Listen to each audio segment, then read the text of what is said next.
Hoy día quiero que hablemos de algo interesante. Quiero plantear una pregunta para todos ustedes que me están escuchando.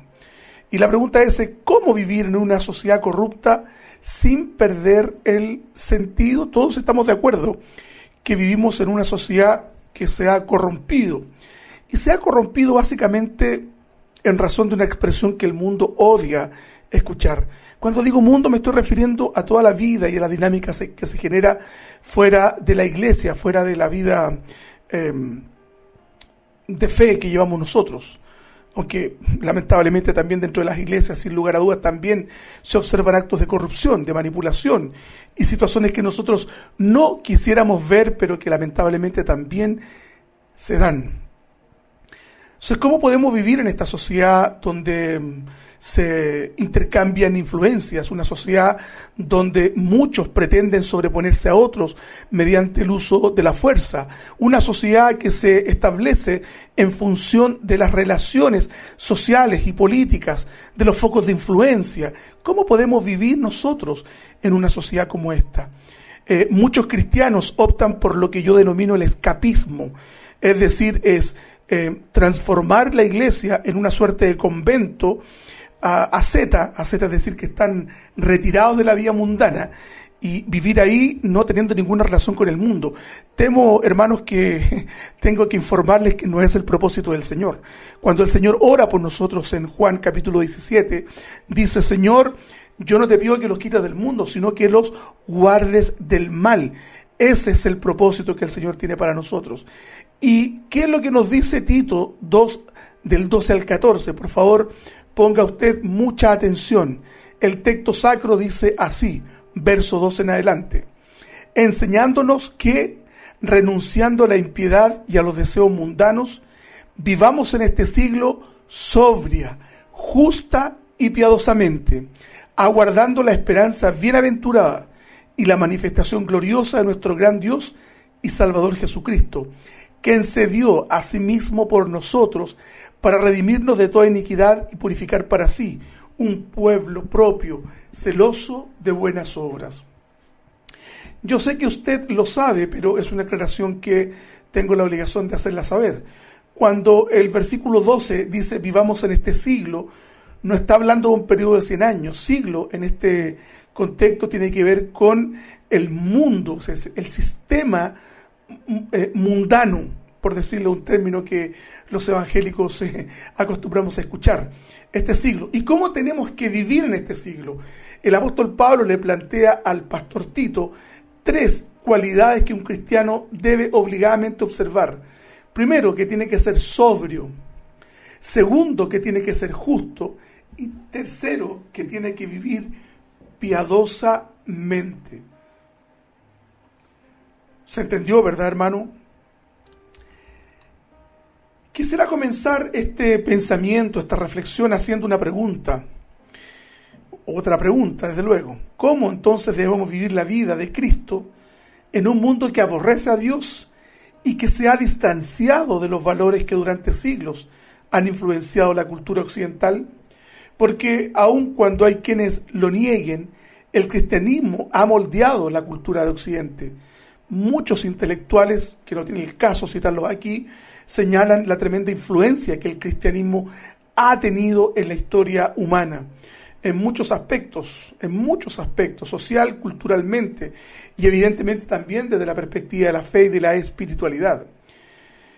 Hermanos, la Escritura, no cabe dudas, entrega muchas pautas que nos permiten entender la voluntad de Dios respecto de cómo vivimos en el mundo ya descrito, un mundo corrupto, un mundo que se mueve en razón o contrariamente al reloj de Dios, a cómo Dios ha decidido que este mundo deba moverse. Es un desafío para todo creyente verdadero afrontar los valores de una sociedad que se ha alejado irremisiblemente de Dios, lo ha alejado completamente de sus vidas, lo han reemplazado por dioses traídos del mundo pagano, o han hecho de sus propias vidas una deidad que está empotrada en el pedestal de su egoísmo, el individualismo y la lucha permanente por ser mejores que el resto. Este es el discurso que permanentemente hemos escuchado, ser mejores que otros, sobreponernos a otros. La idolatría no solo dice relación a que nosotros nos inclinemos ante una imagen confeccionada por un hombre, sino más bien todas aquellas cosas que ocupan el lugar que Dios debería ocupar en el corazón humano. Hay gente que no necesariamente es religiosa o que se postra ante una imagen, pero siente una profunda idolatría hacia sí mismo. Eso se llama idolatría. O también gente que está viviendo en una esfera desencajada de consumismo, de sexo, de drogas, de luchas. Eso también constituyen los diosesillos que muchas personas se fabrican para vivir una vida que se ha alejado de Dios, pero que ha sido reemplazada por otros diosesillos. Debemos poner atención a lo que nos dice la palabra de Dios, guardarla, hermano, de tal modo de ser consecuente con los requerimientos que nos ha hecho Dios acerca de nuestra vida y testimonio. El texto que hemos compartido nos entrega al menos 3 pautas que nos orientarán respecto de lo que Dios espera de nosotros en este mundo. Para una comprensión más eficaz del texto, vamos a dividirlo, hermano, en 3 partes, a saber, primero, un llamado a renunciar a la impiedad y a los deseos mundanos.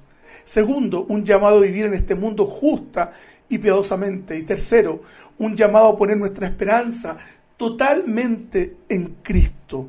Si usted cree que este trabajo es fácil, créame que no. Las luchas profundas, intestinas, que cada uno de nosotros tenemos dentro nuestro, muchas veces no nos dejan ver la gloria de Dios. Hemos de recordar que, si bien es cierto, Cristo derrotó al pecado en la cruz, no cabe duda de eso, todavía dentro de nosotros se está librando una batalla, una guerra de guerrillas en contra de aquellos resabios del pecado que están luchando dentro nuestro enconadamente contra el Evangelio que ha sido implantado en nuestros corazones. ¿En qué nos puede beneficiar poner atención a este llamado de atención del Señor a través de su palabra? Fíjese que tiene beneficios. Primero, a tener vidas más provechosas en nuestro andar cristiano, a dar un testimonio válido, vital, a quienes no conocen de nuestra fe, a dar a conocer a Cristo a través del testimonio consecuente y público de nuestra fe, a tener un corazón más perceptivo de la voluntad de Dios. Y el punto 3 de esta enumeración que hice, de dar a conocer a Cristo a través del testimonio consecuente y público de nuestra fe, es necesario de mencionarlo porque algunos, llamándose cristianos, actúan contrario, totalmente, frontalmente contrario a lo que la palabra del Señor ha señalado respecto de la ética pública y privada, ciertamente, con la que nosotros debemos vivir. Debemos vivir testimoniando a Cristo, y debemos vivir testimoniando a Cristo no necesariamente promoviendo a través de la oralidad del mensaje hablado, sino que nuestras vidas constituyan un testimonio vivo de que hemos renunciado a la impiedad y que estamos viviendo justa y piadosamente en la dimensión que Cristo ha determinado para nosotros. Quiero por favor leer el mismo texto, pero ahora en la versión Nueva Traducción Viviente. Dice así: y se nos instruye a que nos apartemos de la vida mundana y de los placeres pecaminosos. Porque sin duda que el pecado es placentero, hay que decirlo. En este mundo maligno debemos vivir con sabiduría, justicia y devoción a Dios, mientras anhelamos con esperanza ese día maravilloso en que se revele la gloria de nuestro gran Dios y Salvador Jesucristo. Él dio su vida para liberarnos de toda clase de pecado, para limpiarnos y para hacernos su pueblo, totalmente comprometidos a hacer buenas acciones. Entonces decimos que el primer apartado, la primera reflexión que nosotros extraemos del texto es un llamado a renunciar a la impiedad y los deseos mundanos. Permítame describir a una persona piadosa para que, por descarte, por exclusión natural, podamos entender de mejor manera qué es la impiedad a la que el apóstol nos llama a renunciar en nuestra vida. Una persona piadosa es aquella que ama a Dios y tiene un profundo sentido de pertenencia hacia Él. Vive una vida de total entrega a Dios y ha renunciado a cualquier forma o expresión de pecado que atente contra los principios establecidos por Dios en su palabra. Intenta, y esto es importante que lo escuche, por la gracia de Dios, vivir una vida de consagración guardando su palabra. La única manera que nosotros vivamos en el estándar de Dios es que la palabra se incorpore a nuestra vida cotidiana. Nosotros, como dice Santiago, no solo tenemos que ser oidores de la palabra del Señor, sino también hacedores de la palabra del Señor. No tiene ningún sentido que nosotros vayamos a la iglesia, escuchemos un sermón, cantemos alabanzas, tengamos momentos bonitos emocionalmente delante del Señor, pero que no estamos viviendo la palabra. Evidentemente que eso constituye una mentira, o por lo menos una falta de honestidad respecto a lo que Dios espera de nosotros. Por esto es necesario, hermanos amados, que conozcamos la Biblia, la leamos, la mastiquemos, la degustemos. Para vivir una vida consagrada a Dios, debemos necesariamente guardar su palabra.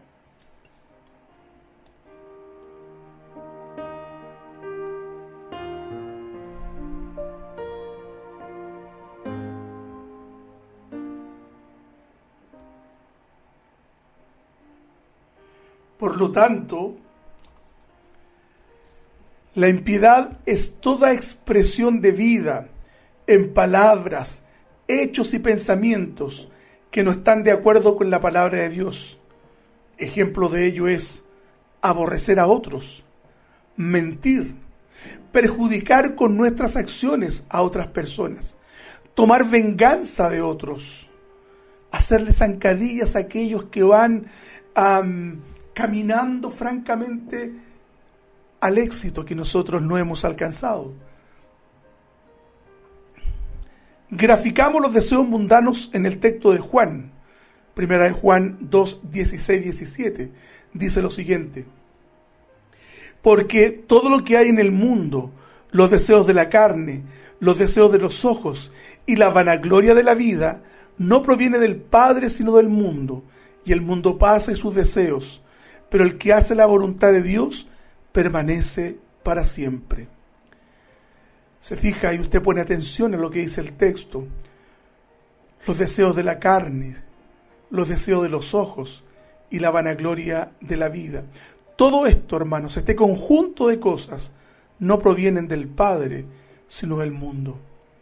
¿Qué podemos entender? Y me detengo brevemente a hacer un análisis de este pasaje, brevemente.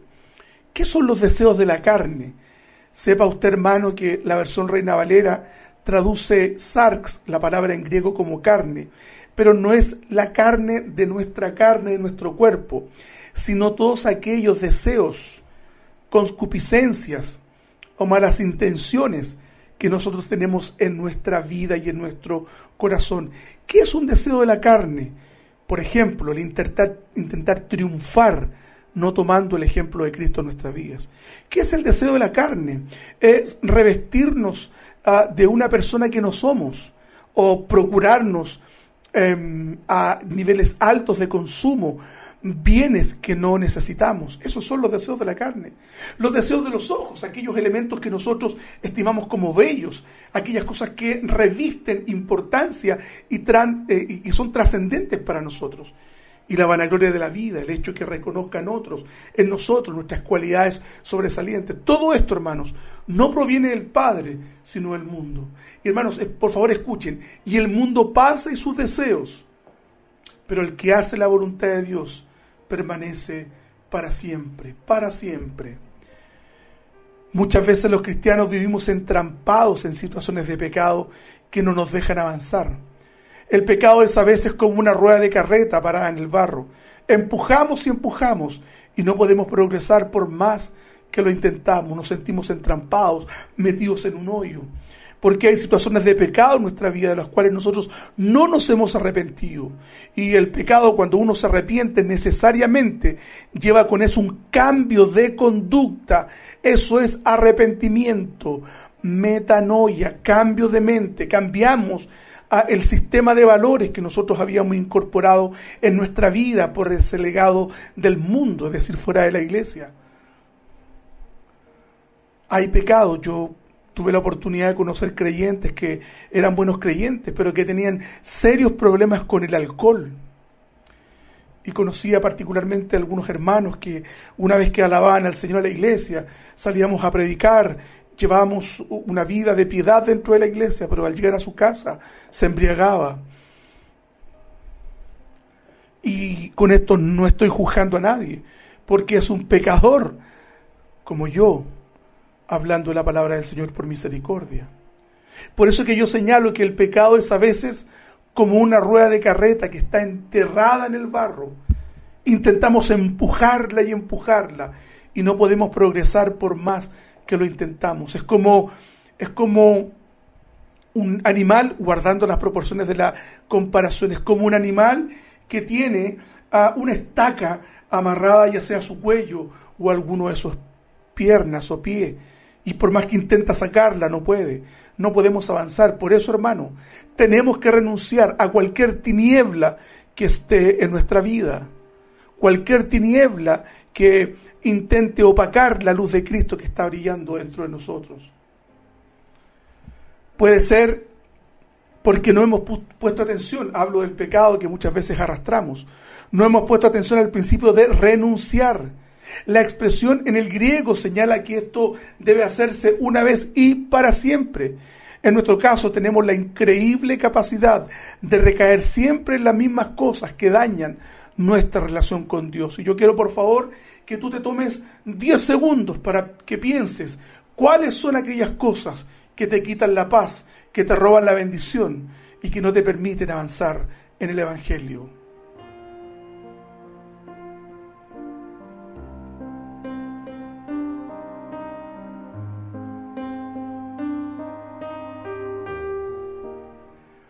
¿Pensaste en aquellas cosas que te detienen, que no te dejan avanzar?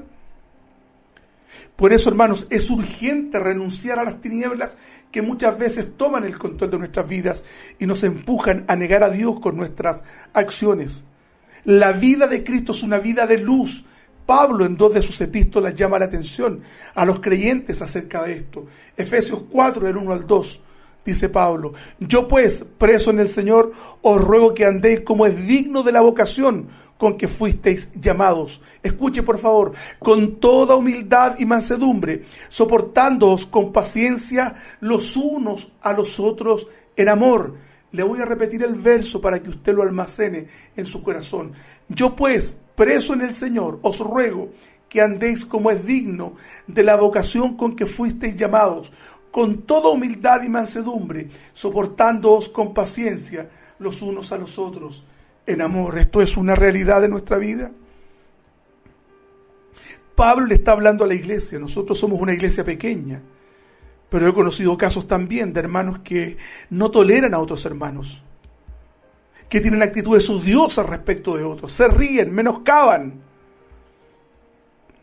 El consejo paulino es que andemos con toda humildad y mansedumbre delante del Señor. Filipenses también nos señala algo similar, el apóstol Pablo, en el 1:26 y 27, para que abunde vuestra gloria de mí en Cristo Jesús por mi presencia otra vez entre vosotros, solamente que os comportéis como es digno del Evangelio de Cristo. A mí este versículo me golpea mucho. Nosotros, hermanos, nos comportamos con la dignidad y el porte de un verdadero creyente. Y con esto, por favor, quiero que entienda que no estoy promoviendo una suerte de actitud santurrona, no. Sino, hermanos, que nosotros alberguemos malas intenciones en nuestro corazón. Por eso que tenemos que poner nuestro corazón en la balanza del Evangelio toda vez que sea necesario, para que el Señor nos permita ir cambiando aquellas cosas que están incorporadas en nuestra vida, hermanos amados. El segundo punto de esta reflexión es un llamado a vivir en este mundo justa y piadosamente. Y quiero, hermanos, llamar la atención respecto a lo que el apóstol Pablo les escribe a los efesios, de cuál debe ser nuestra línea ética y la forma en que debemos conducirnos delante del mundo. Y vuelvo a citar entonces el libro de Efesios, el 4, 17 y 19. Dice así: esto pues digo y requiero en el Señor, que ya no andéis como los otros gentiles que andan en la vanidad de su mente, teniendo el entendimiento entenebrecido, ajenos de la vida de Dios por la ignorancia que en ellos hay, por la dureza de su corazón, los cuales después que perdieron toda sensibilidad, se entregaron a la lascivia para cometer con avidez toda clase de impurezas. Ya no andemos como aquellos que viven con sus hechos negando a Cristo. Hay muchos que dicen: sí, no, si yo sigo a Dios, sí, Cristo, sí, Él está arriba, el Señor, incluso algunos le llaman así, pero no viven. Cuando el apóstol Pablo dice que andan en la vanidad de su mente, en pensamientos vanos, en cuestiones que no tienen ninguna profundidad ni existencial, ni mucho menos espiritual. A esto su entendimiento, su capacidad de racionalizar los hechos se ha entenebrecido. Por eso que hoy día encontramos un mundo sumido en el pecado, sumido en la perdición, sumido en una competencia maligna, destruyéndose unos respecto de otros para conseguir lugares destacados en el mundo laboral. La piedad, hermanos, dice relación con una conducta que solo procura el bien. En nuestra vida no debe existir el mínimo asomo de maldad, consciente e intencionada. El texto dice aún sobria, pues la prudencia debe acompañar cada acto de nuestra vida. ¿Qué es ser prudente? No vamos nosotros a maltratar a la cajera que está recibiendo nuestro dinero y que no tiene el vuelto o el cambio. Nosotros no vamos a andar por la vida menospreciando a otros. La prudencia implica actuar con templanza frente a situaciones donde nuestros derechos muchas veces son pasados a llevar. La piedad es la virtud que inspira, por el amor a Dios, tierna devoción a las cosas santas. Eso es la virtud de la piedad que nos invita permanentemente en nuestro corazón a encontrarnos con Cristo. Bendito sea el Señor. La piedad también la podemos referir como lástima, misericordia, conmiseración. Y créame que de esto está constituido el Evangelio. El dar auxilio, por ejemplo, a aquellos a quienes lo necesitan. Amén. Bendito sea el Señor.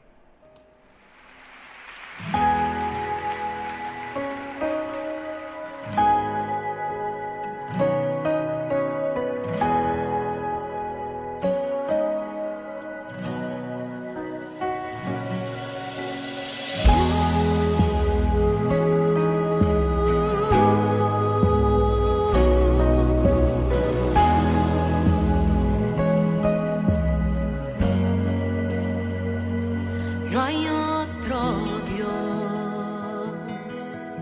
solo tú, Jehová, eres Señor.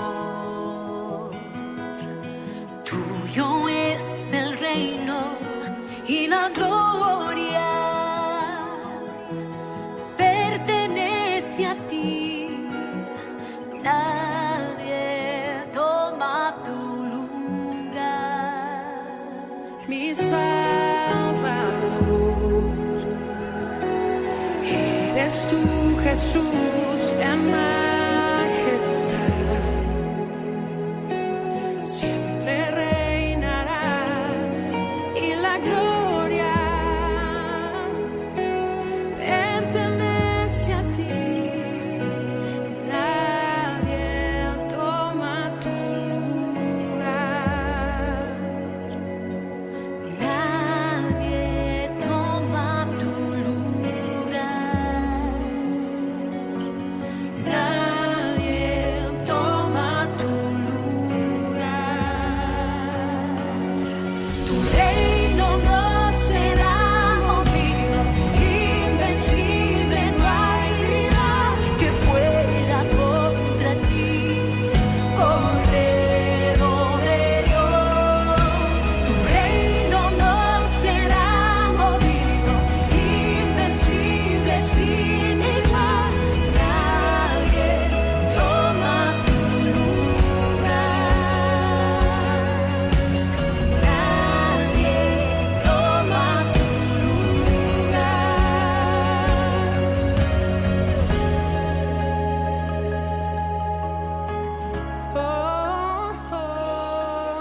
nadie toma tu lugar.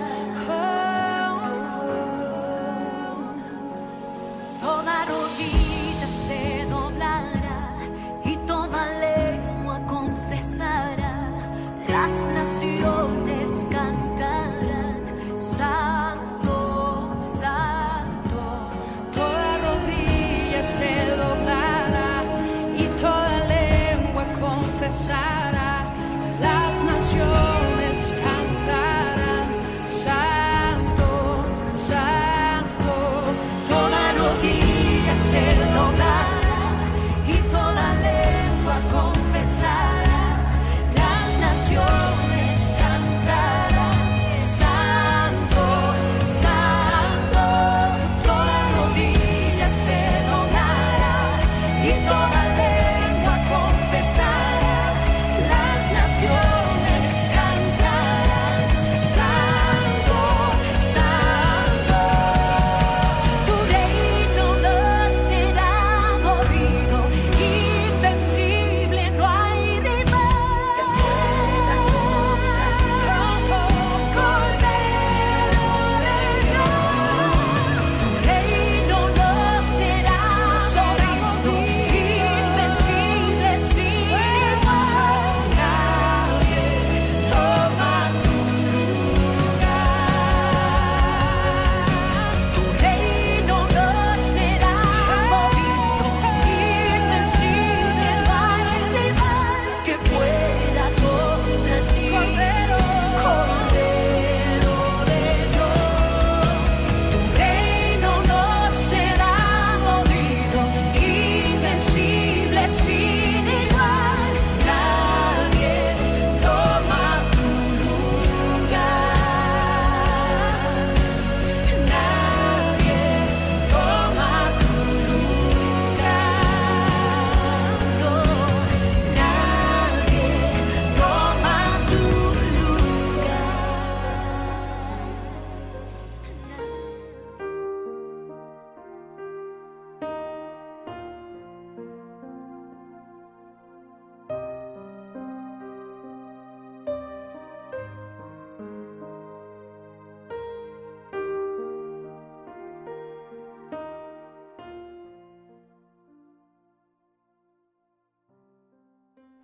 Bendito sea el Señor. ¿Cómo estás conduciendo tu vida tú? ¿Cómo estás conduciendo tu vida delante de otros? Tú que te identificas como un creyente, tú que te identificas como un cristiano. Y siguiendo entonces en esta reflexión respecto de la piedad, en 1 Timoteo 4, versos 7 y 8, dice lo siguiente: desecha las fábulas profanas y de viejas. Ejercítate para la piedad.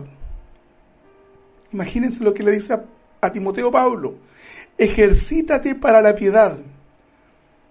Porque el ejercicio corporal para poco es provechoso, pero la piedad para todo aprovecha, pues tiene promesa de esta vida presente y de la venidera. Este texto no está diciendo que usted deje de ir al gimnasio o por la mañana salga a caminar porque es saludable para el cuerpo y para la salud, evidentemente, sino que Pablo pone en contraste lo que era la práctica griega de este culto al cuerpo, respecto de que un cristiano, en vez de dar este culto al cuerpo a través de la ejercitación permanente corporal, tenía que ejercitarse para la piedad, para vivir una vida de piedad verdadera, una vida de piedad, una vida de honestidad, conforme a lo que el Señor ha mandatado en su palabra. En el mismo tenor, la segunda epístola de Pedro, versículo 1, del verso 5 al 7, Pedro nos recuerda lo siguiente: vosotros también, poniendo toda diligencia, por esto mismo, añadid a vuestra fe virtud, a la virtud conocimiento, al conocimiento dominio propio, al dominio propio paciencia, a la paciencia piedad, a la piedad afecto fraternal y al afecto fraternal amor. Se lo leo de nuevo por si usted no le puso atención. Vosotros también, poniendo toda diligencia, es decir, todo esfuerzo, por esto mismo, añadan a su fe, que la fe hay que engalanarla, la fe hay que revestirla, ya sea de virtud, para que la virtud genere conocimiento. Y al conocimiento nosotros también le damos dominio propio. El dominio propio es la capacidad de contención frente a situaciones que nos superan. Hay creyentes que lamentablemente tienen un lenguaje soez y estallan en ira en situaciones cuando son sobrepasados. Al dominio propio hay que añadirle paciencia, esa actitud de espera frente a que los recursos del Señor sean puestos a disposición nuestra. A la paciencia, piedad. A la piedad, afecto fraternal. Y al afecto fraternal, amor, porque el afecto fraternal, fíjese, que no es suficiente. El llamado de Dios a través de Pablo es amor, no solo en términos fraternales, sino en amar. Ejercitarnos en la piedad o en la sumisión a Dios significa adaptar nuestra vida a la palabra, es vivir bajo sus enseñanzas. Esto hace que amemos las cosas de Dios y que las defendamos aun si nuestra vida corre peligro. Vivir conforme a la piedad es disfrutar de la vida cristiana y experimentar a Dios cada día en nuestra propia vida. La piedad hacia Dios y la conducta correcta que surge de una relación correcta con Él. Es la suma total del carácter y las acciones religiosas y produce un estado de felicidad tanto presente como futuro. No es una acción correcta que se realiza por un sentido del deber. No, hermanos. No es el deber, sino es el disfrute interno. Es la virtud espontánea que surge del Cristo que mora dentro de nosotros y que debiera reflejarse en el mundo. ¿De qué manera entonces nosotros luchamos contra la impiedad? ¿O de qué manera atentamos contra la piedad y no la practicamos? Cuando nos dejamos dominar por nuestro egoísmo. Sí, hermanos, nos dejamos dominar por nuestro egoísmo. Cuando aplazamos el deber de hacer el bien a nuestra familia, como a quienes también nos rodean. ¿Cuándo fue la última vez que usted ayudó a alguien que tenía necesidad? Sabiendo que hay un imperativo ético, bíblico de hacer el bien. Más que un imperativo ético, en realidad del corazón de un creyente surge, para glorificar a Dios, el deseo de hacer bien a otros. Y a otros principalmente a los de la familia. Hay creyentes que no proveen a su familia, pero proveen a otros. Muchos jóvenes han sido dañados por el testimonio de padres que en el pastorado, en vez de ayudarles a ellos, ayudaban a otros. ¿De qué manera atentamos contra la piedad? Cuando relativizamos la palabra de Dios, aplicándola según nuestra conveniencia. Es decir, la palabra va a obrar en razón de aquello que nos convenga. No, hermanos, la palabra se aplica aun cuando a nosotros nos perjudique. ¿Cómo atentamos contra la piedad? Hermanos, cuando escondemos el Evangelio en una actitud religiosa fundada sobre el deber más que en el ser. Hay gente que viviendo en la esfera del deber es mucho mejor que nosotros. Lo que Kant, el filósofo, llamaba el imperativo categórico. No, hermanos, de nuestro corazón fluye una nueva vida que va tiñendo nuestras acciones ante el mundo. ¿De qué manera entonces atentamos contra la piedad?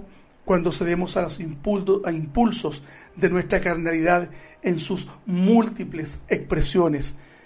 El egoísmo, el cinismo,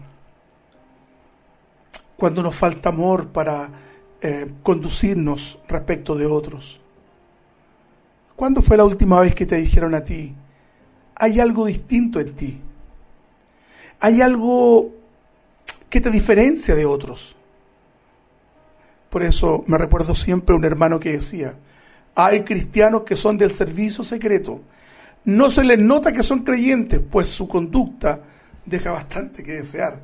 O por lo menos, sin acusarlos, disimulan bien su calidad de creyentes. El último punto de esta reflexión que estamos llevando a cabo este domingo es en los tiempos de crisis, cuando nuestra fe es puesta a prueba, cuando las condiciones económicas cambian drásticamente, o se producen conflictos sociales como los que hemos estado viviendo, o se producen estos estallidos de rabia de la sociedad, y más aún de esta pandemia que nosotros estamos viviendo. Por eso que debemos vivir en esperanza. El verso 13 del capítulo leído de Tito decía, aguardando la esperanza bienaventurada y la manifestación gloriosa de nuestro gran Dios y Salvador Jesucristo. Nosotros debemos vivir en esperanza, hermanos amados. La fe en Cristo es esencialmente esperanza, pues confiamos que sus promesas nos sostendrán en los momentos de turbación que vivamos. ¿Cuántas veces hemos experimentado el quebranto? Y si tú estás en este momento, en esa situación en que tu vida está quebrada, quiero que sepas que en Cristo siempre hay esperanzas. Y me remito a lo que dice Pedro 1, la primera de Pedro 1, del 3 al 5. Bendito el Dios y Padre nuestro Señor Jesucristo, que según su grande misericordia nos hizo renacer por una esperanza viva. ¿Cómo es la esperanza de Cristo? Una esperanza viva por la resurrección de Jesucristo de los muertos, para una herencia incorruptible, incontaminada e inmarcesible, es decir, que nunca se marchita, reservada en los cielos para vosotros, que sois guardados por el poder de Dios mediante la fe. Somos guardados por el poder de Dios. Hermanos amados, ¿entiendes esto?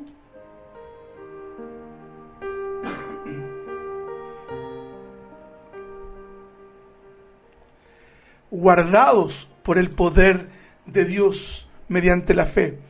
Y esta palabra en algunos momentos la he mencionado. Estos guardados es como si frente a nuestra casa estuviese una división del ejército, guardándonos completamente armados de cualquier mal que intente alcanzarnos. Sigo leyendo Pedro. Para alcanzar la salvación que está preparada para ser manifestada en el tiempo postrero. Paciencia. Paciencia, hermanos amados. Ya vendrá nuestra redención. Paciencia. Ya viene nuestra redención. Siempre esperanzados. Siempre esperanzados. Esta misma esperanza es la que les transmite Pablo a los romanos en el capítulo 12, verso 11. En lo que requiere diligencia, no perezosos, no cristianos flojos, fervientes en espíritu, sirviendo al Señor, gozosos en la esperanza, sufridos en la tribulación, constantes en la oración, compartiendo para las necesidades de los santos, practicando la hospitalidad. Bendito el Señor. Bendito el Señor. ¿Cómo debemos vivir entonces nuestra vida? Debemos vivirla piadosamente. Debemos vivir nuestra vida, hermanos amados, permanentemente en un estado de observación hacia las grandes cosas que Dios ha hecho en nuestras vidas, hermanos amados. Debemos vivir justa, sobria y piadosamente. Que se pueda observar el testimonio de Cristo en nosotros. Que puedan ver que en nosotros habita una esperanza distintiva. Y tenemos que transmitir también esta esperanza a otros. Es quizás una de las verdades más relevantes de este texto, el verso 14, que señala que Cristo se dio por nosotros para redimirnos de todos nuestros pecados, posibilitando con ello, a través de su sacrificio, formar parte del pueblo de Dios. La obra de gracia de Cristo es total y absoluta, en ningún caso parcial, en ningún caso parcial.